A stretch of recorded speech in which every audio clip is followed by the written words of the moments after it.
بسم اللہ الرحمن الرحیم۔ سرور کائنات حضرت محمد صلی اللہ علیہ وسلم کو اللہ پاک نے کب پیدا فرمایا؟ کیا نور محمدی پوری کائنات کی تخلیق سے پہلے وجود میں تھا؟ کیا حضرت آدم علیہ السلام سے پہلے حضرت محمد صلی اللہ علیہ وسلم کو پیدا فرمایا گیا؟ کیا آدم علیہ السلام کی طرح حضرت محمد صلی اللہ علیہ وسلم کو بھی سجدہ کروایا گیا؟ رسول اللہ صلی اللہ علیہ وسلم کو کون سی مٹی سے پیدا فرمایا گیا؟ ناظرین گرامی، یہ وہ سوالات ہیں جو ہمارے ذہنوں میں اکثر گھومتے رہتے ہیں، لیکن ہم ان کے جوابات نہیں تلاش کر پاتے۔ آج کی ویڈیو میں انہی سوالات کے جوابات حدیث و قرآن کی روشنی میں دیے جائیں گے۔ قرآن و حدیث کی تمام تشریحات و تفصیلات جاننے کے بعد اول تاخر ہمیں یہ بات معلوم ہوتی ہے کہ پوری بزم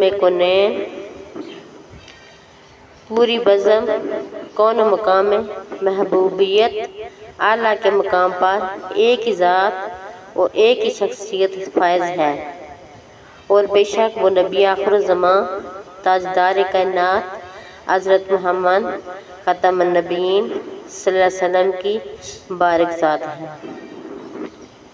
بھلا اس ذات سے بھی افضل کوئی ہو سکتا ہے کہ جس کے لیے اللہ پاک نے تمام مخلوق کی تخلیق کی؟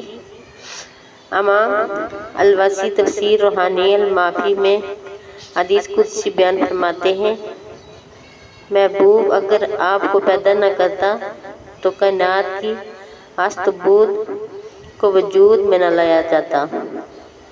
آئیے سب سے پہلے حضور نبی کریم کے نور کی تخلیق کی بات کرتے ہیں۔ رسول اکرم صلی اللہ علیہ وسلم کی تخلیق کے باب میں یہ بات ذہن نشین کر لیں کہ ائمہ عقائد کے نزدیک رسول اللہ کے نور کی تخلیق کے اعتبار سے پوری کائنات پر حقیقی اولیت ہر قسم کی شک و شبہ اور اختلافات سے بالاتر ہے۔ تمام ائمہ اس بات کے قائل ہیں کہ نور محمدی کو سب سے پہلے تخلیق کیا گیا۔ امام ترمذی حضرت جابر بن عبداللہ سے روایت کرتے ہیں کہ میں نے نبی کریم سے عرض کیا، یا رسول اللہ نے سب سے پہلے کون سی چیز پیدا فرمائی؟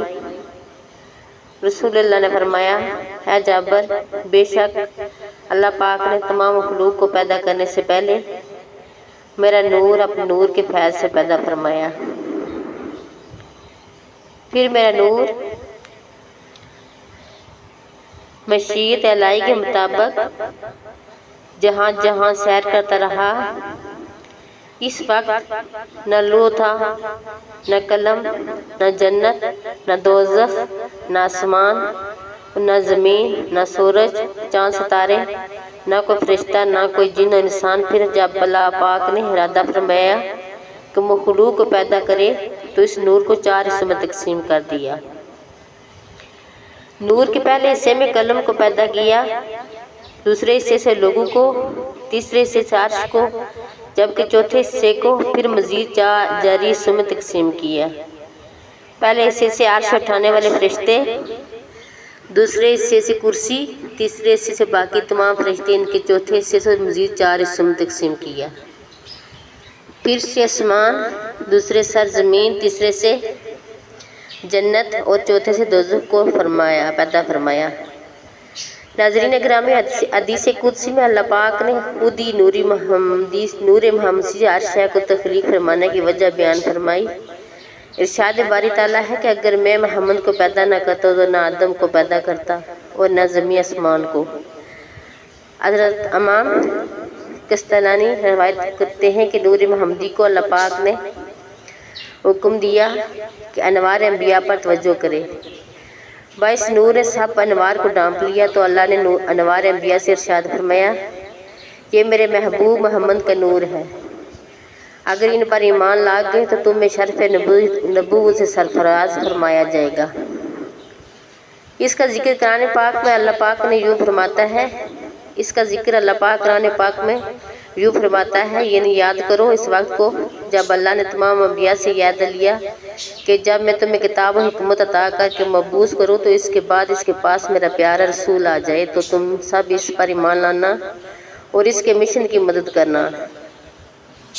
امام ترمذی حضرت ابو ہریرہ رضی اللہ تعالیٰ عنہ سے روایت کرتے ہیں کہ صحابہ نے پوچھا، یا رسول اللہ، آپ کو نبوت کب عطا فرمائے گی؟ تو رسول اللہ نے فرمایا، اس وقت جب آدم علیہ السلام بھی روح اور جسد کے درمیان میں تھے، یعنی ان کے تن میں ابھی جان بھی نہ آئی تھی۔ حکام بن حضرت امام زین العابدین سے روایت ہے، انہوں نے اپنے والد حضرت امام حسین اور انہوں نے اپنے والد حضرت سیدنا علی رضی اللہ تعالیٰ عنہ سے نقل کی ہے کہ رسول کریم صلی اللہ علیہ وسلم نے فرمایا، میں آدم علیہ السلام کے پیدا ہونے سے 14,000 برس پہلے اپنے پروردگار کے ہاں ایک نور تھا۔ صحیح مسلم میں ہے کہ حضور صلی اللہ علیہ وسلم نے فرمایا، اللہ پاک نے آسمان اور زمین کی تخلیق سے 50,000 قبل، جس وقت اس کے اقتدار اور سلطنت کا عرش عالم مادی میں فقط پانی پر تھا، یعنی نیچے صرف پانی تھا اور اوپر کسی کو معلوم ہے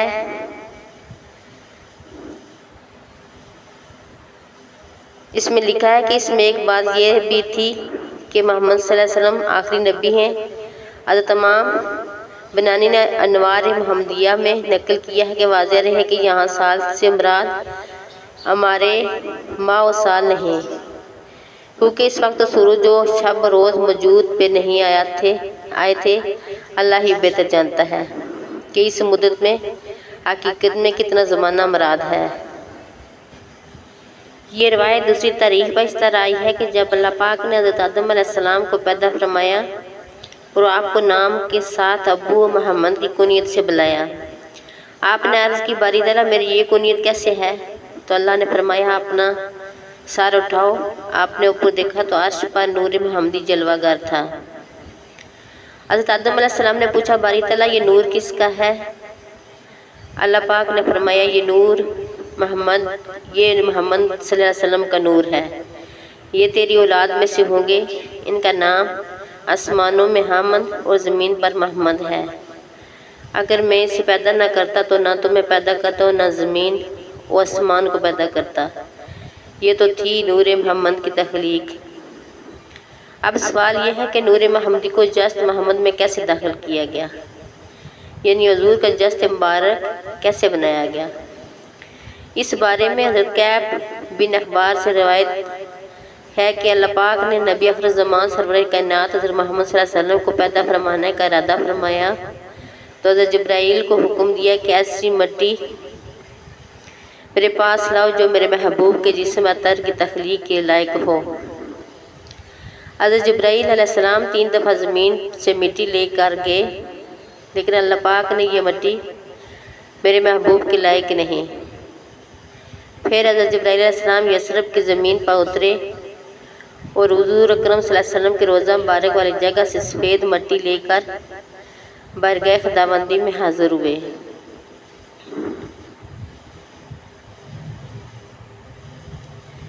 امر خداوندی سے اس تسلیم کے پانی سے گوندا گیا، امر خداوندی سے اس کو تسلیم کے پانی سے گوندا گیا، جنت کی نہروں میں دھویا گیا، اور پھر اللہ پاک نے نور نبوت کو، جو کہ آدم کی تخلیق سے 14,000 سال پہلے اور زمین آسمان کی تخلیق سے 50,000 سال پہلے پیدا فرمایا تھا، روضہ مبارک سفید مٹی میں رکھ دیا۔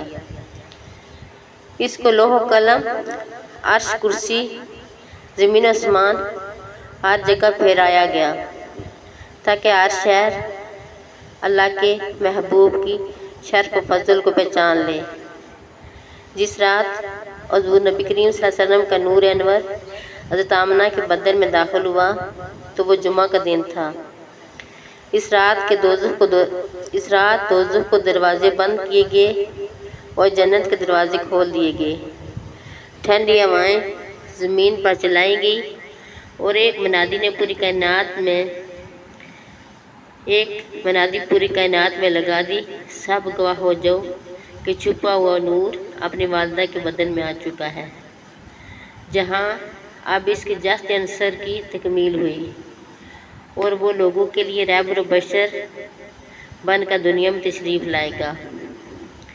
روایت ہے کہ اس دن سے قریش سے سخت قید کا خاتمہ بھی ہو گیا۔ ناظرین گرامی، سورج، چاند، ستارے، زمین و آسمان، یہاں تک کہ پوری کائنات نور نبی کی عطا ہے، اور ربیع الاول اہل محبت کا مہینہ ہے۔ اللہ پاک ہمیں اس مہینے کے فیض و برکات حاصل کرنے کی توفیق عطا فرمائے۔ اللہ پاک ہمیں